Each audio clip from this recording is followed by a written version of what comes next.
बिस्मिल्लाहिर्रहमानिर्रहीम अस्सलाम वालेकुम डियर स्टूडेंट्स, उम्मीद आप ठीक होंगे, खैरियत से होंगे। जैसा कि आप जानते हैं हम कर रहे हैं क्लास 9 की बायो चैप्टर 1 है और हमारा जो टॉपिक है, जो लेक्चर है वो लेक्चर नंबर 7 है और हमारा जो टॉपिक है वो है द लेवल्स ऑफ ऑर्गेनाइजेशन। तो लेक्चर स्टार्ट करने से पहले नए आने वाले व्यूअर से रिक्वेस्ट है कि हमारे चैनल को फॉलो, लाइक और शेयर लाजमी करें ताकि आपको आने वाली नई लेक्चर, नया वीडियो जो वो लाजमी मिल सके।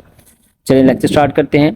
The levels of organization in order to understand the various phenomena of life. कहते हैं जो ज़िंदगी है उसके मुख्तलिफ मज़ाहिर हैं, उसको समझने के लिए एक बायोलॉजिस्ट क्या करता है या बायोलॉजिस्ट क्या करते हैं, biologist study the biological organization different levels.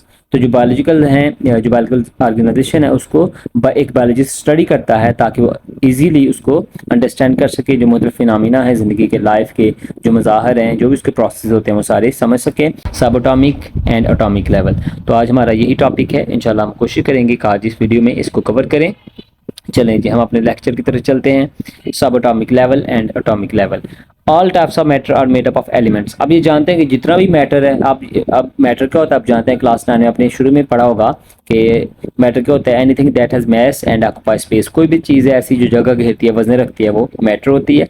तो जो मैटर है वो क्या होता है, एलिमेंट से मिलकर बना होता है। लेकिन एलिमेंट किससे मिलकर बनते हैं, एटम से। तो लिखा हुआ आगे, and each element contain a single type of atom, single kind of atom. और जो एलिमेंट होता है वो एटम से मिलकर बना होता है। यानी कि ये समझ लें कि जितना भी मैटर है वो एलिमेंट से मिलकर बना है, लेकिन जो एलिमेंट है वो एक जैसे एटम से मिलकर बने होते हैं। ठीक है, मिसाल के तौर पे अगर आप इसको मिसाल से समझना चाहते हैं तो आप ये कह सकते हैं H2 यानी कि हाइड्रोजन जो है, ठीक है, H2 इसके अंदर 2 हाइड्रोजन के एटम है तो फिर एक एलिमेंट बना है H2।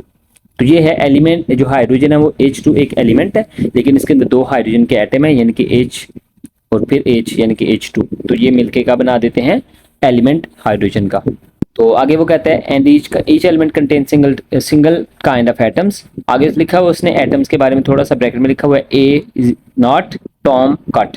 यानी कि इसका मतलब यह है कि जिसको काटा नहीं जा सकता, नॉट कट, जिसको काट नहीं सकता, मतलब यह है कि जिसको डिवाइड नहीं किया जा सकता, इनडिवाइजेबल।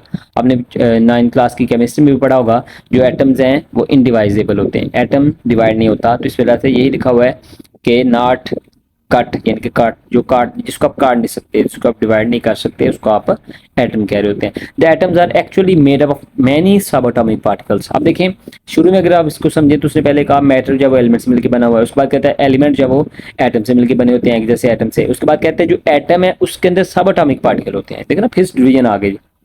तो एटम्स के अंदर क्या होते हैं, मैनी सब एटॉमिक पार्टिकल्स, बहुत ज़्यादा होते हैं, लेकिन आपकी बुक में मुताबिक सिर्फ 3 हैं हमारे पास जो हमने डिस्कस करने हैं। वो हैं the most stable sub atomic particles are electrons, protons and neutrons. वो ये बताना चाहता है कि हमारे पास, ये मैं आपको बता सकता हूँ, यहाँ पे हम यहाँ से पढ़ें, the most stable sub atomic particles are electrons, protons and neutrons. कहते हैं जो सबसे ज़्यादा फंडामेंटल, जो बुनियादी पार्टिकल्स हैं, सब एटॉमिक पार्टिकल्स हैं, वो 3 हैं। वो क्या हैं, 3, जिनमें इलेक्ट्रॉन, प्रोटॉन एंड न्यूट्रॉन, ये तीनों शामिल है। वैसे भी ये एमसीक्यू में पूछा जा सकता है और शॉर्ट में भी पूछा जा सकता है कि बताएं कि सब एटॉमिक पार्टिकल्स के जो नेम है वो क्या हैं, तो आपने लिख देने हैं। बहरहाल उसके बाद हमारे पास आ जाता है, मजीद नीचे चले जाते हैं तो आ जाता है यहाँ पे एक वेरी इंपॉर्टेंट शॉर्ट क्वेश्चन भी है, out of 92 kind of elements that occur in nature.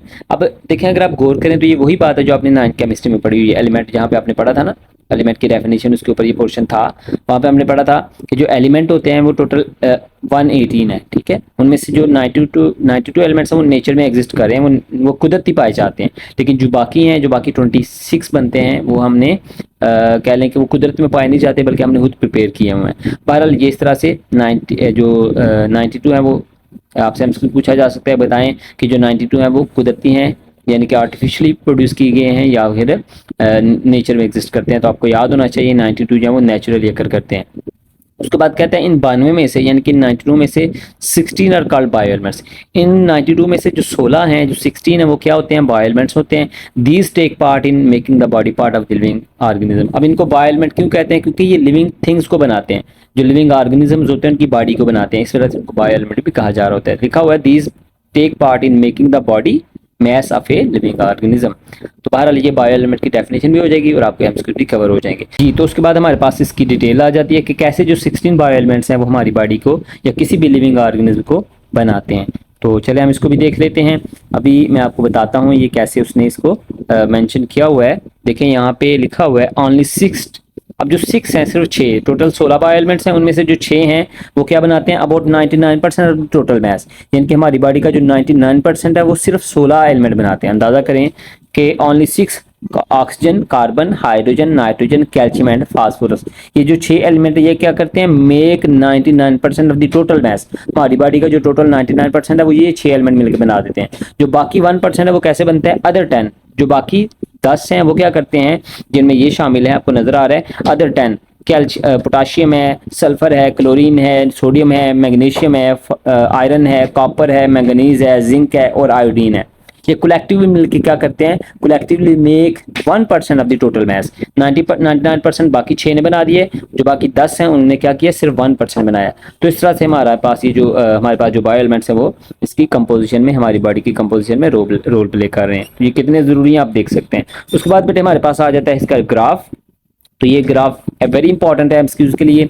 अगर आप बेटे गौर करें तो यहाँ पे देखिए सबसे आपको पिंक नजर आ रहा है, पिंक पोर्शन ये ऑक्सीजन है। इसमें देखिए हमारी बॉडी का 65% बनाया हुआ ऑक्सीजन है, फिर कार्बन 18% है, हाइड्रोजन 10% है, नाइट्रोजन 3% है, कैल्शियम 2% है, फास्फोरस 1% है, अदर्स जो है वो 1% है। तो ये वेरी वेरी इंपॉर्टेंट एमसीक्यूज है, यहाँ से अक्सर एमसीक्यूज पूछा जाता है, तो आपने इसको ज़हन में रखना है, एमसीक्यूज के लिए तैयार करना है। वह एमसीक्यूज कैसे भी पूछ ले आप उसका आंसर आता होना चाहिए। पर बेटे हमारा ये छोटा सा टॉपिक था आज का जो हमारा कवर हो गया, उम्मीद है आप लोगों को समझ आ गया होगा। और इन केस आपका कोई क्वेश्चन हो, कोई बात आपने पूछनी हो तो बेटा आप कमेंट में पूछ सकते हैं। आपका बहुत शुक्रिया। अस्सलाम वालेकुम, अल्लाह हाफिज़।